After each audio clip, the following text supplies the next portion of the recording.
voice asked, "Who or what is God?"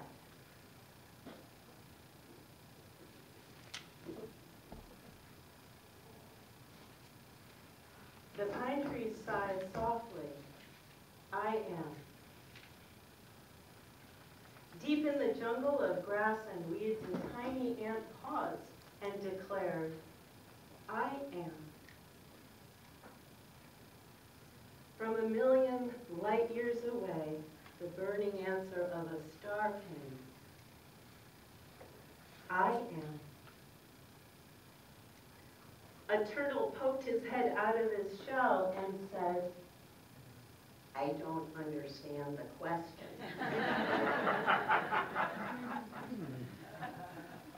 "Who or what is God?" the voice repeated. "Oh," said the turtle, tucking his head back into his shell, "I am." A voice asked, "Who is God?" The ocean roared, "I am." The trees softly swayed, "I am." A little newborn child cried, "I am." And a yogi high in the Himalayas chanted, "I am."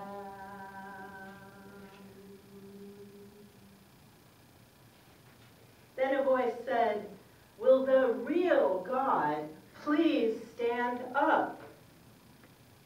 And the entire universe quietly stood up.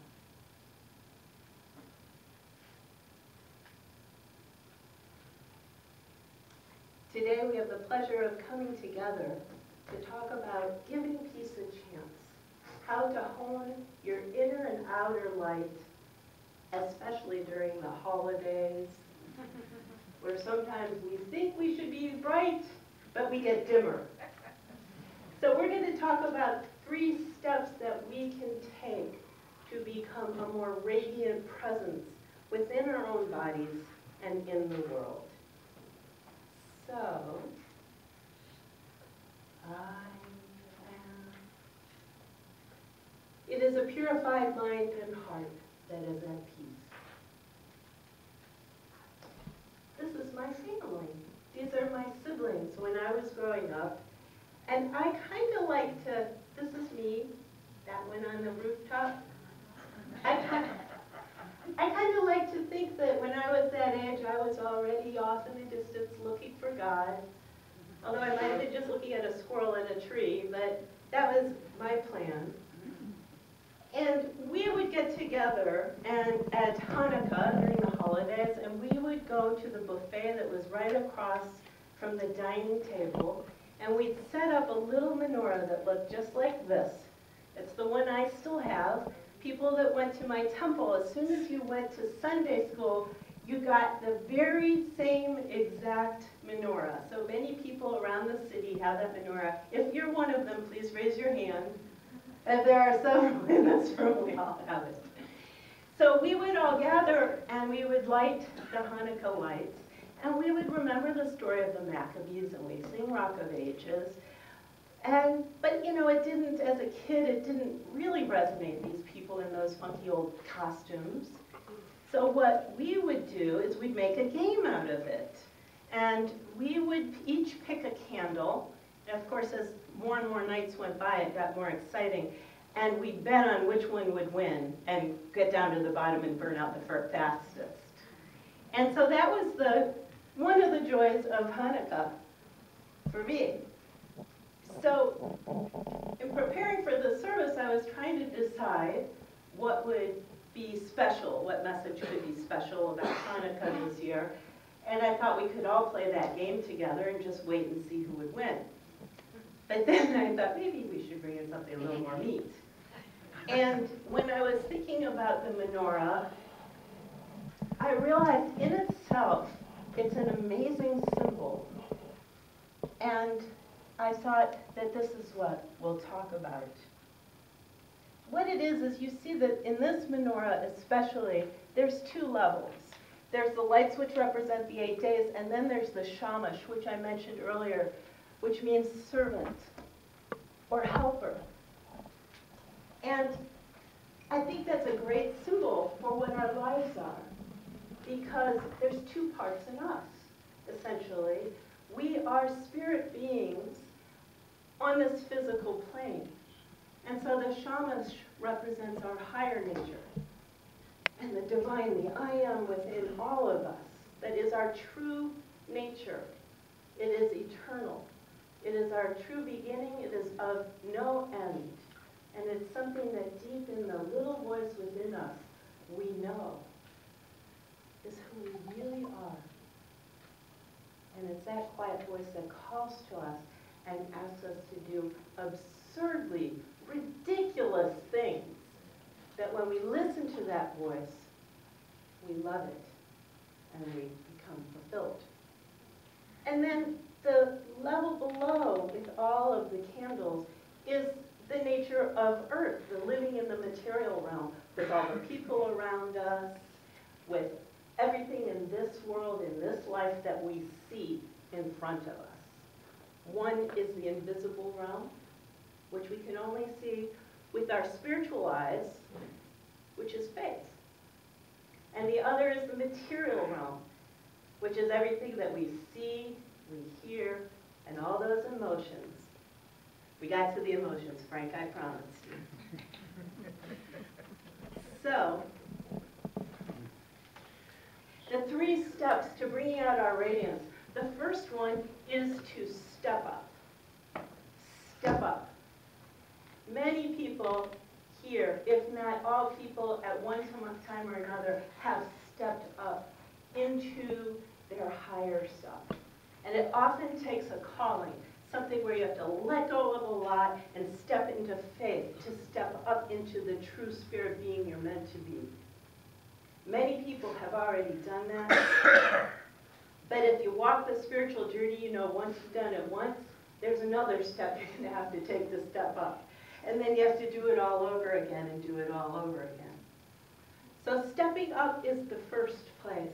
And when we step up, we stand apart. In the material plane, our eyes can look, especially during the holidays, with a magnifying glass at all the things that we compare to everyone else on this plane, and sometimes we see ourselves as smaller than when we do that. And then we get rushing around with all the voices and every demands of this life, the holidays, especially all the presents we have to get, all the food we have to make, all the job stresses, the end of the year things we have to put together, and then we lose touch with that I am presence within us. So we step up.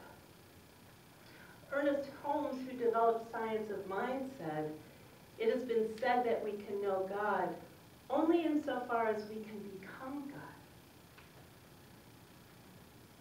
We can and do partake of the divine nature according to our receptivity to it.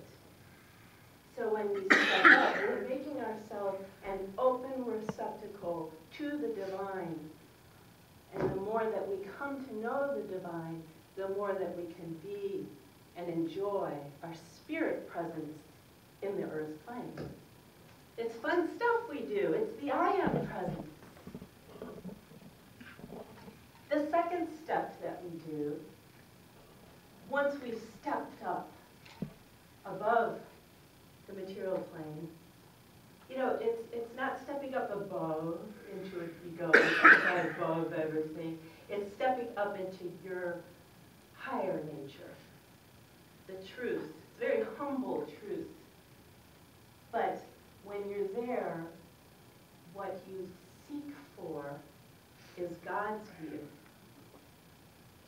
You know, Greg told me that last week you sang one candle, so we didn't sing the normal holiday song this week. And we chose to sing Here I Am, Lord. And it's based on an amazing Bible story about Samuel.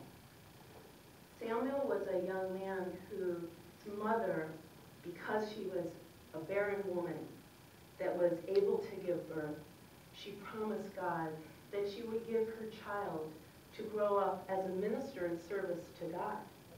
So Samuel, from the moment that he was weaned, went to study with the ministers and give service to God. And he reported to Eli, an older minister who was blind. So one night, God wanted to speak to Samuel.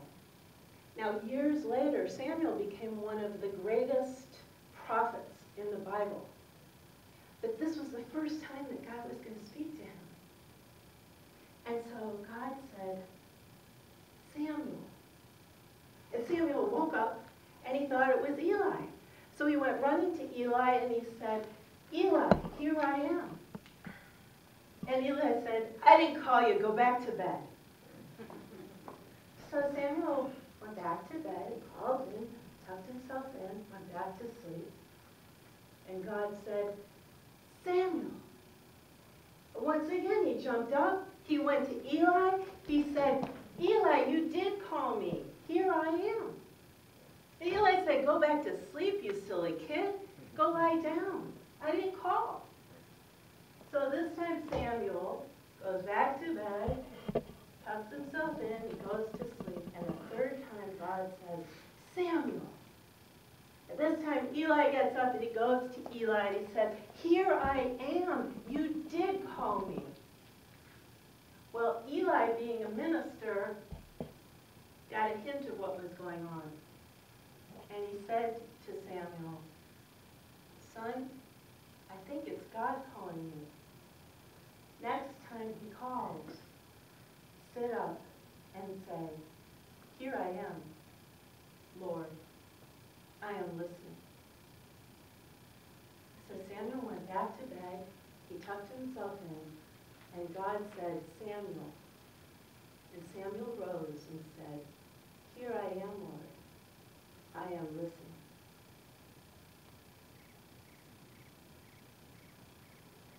So when we are in our life, and our life gets very much about this world, our job, our finances, our relationships, all that good stuff that brings us to stretch into our spiritual nature. What's so easy to forget is to seek God's view. And what Samuel teaches us is to always say, in whatever circumstance, here I am listening. So when we're in a marriage that's rocky, and where it's the last place you want to be, instead of rushing out to leave, you stand still and you say, here I am, Lord, I am listening. Who knows, maybe God says, get out of there. Who knows, maybe God says, stay there. Step up in faith. See the invisible, that your marriage will be better than ever, because that's what I have in store for you. But I need you to say, here I am, I seek your view. We all have our challenges. God. Ups and downs and in and out. But to expand that I am presence is what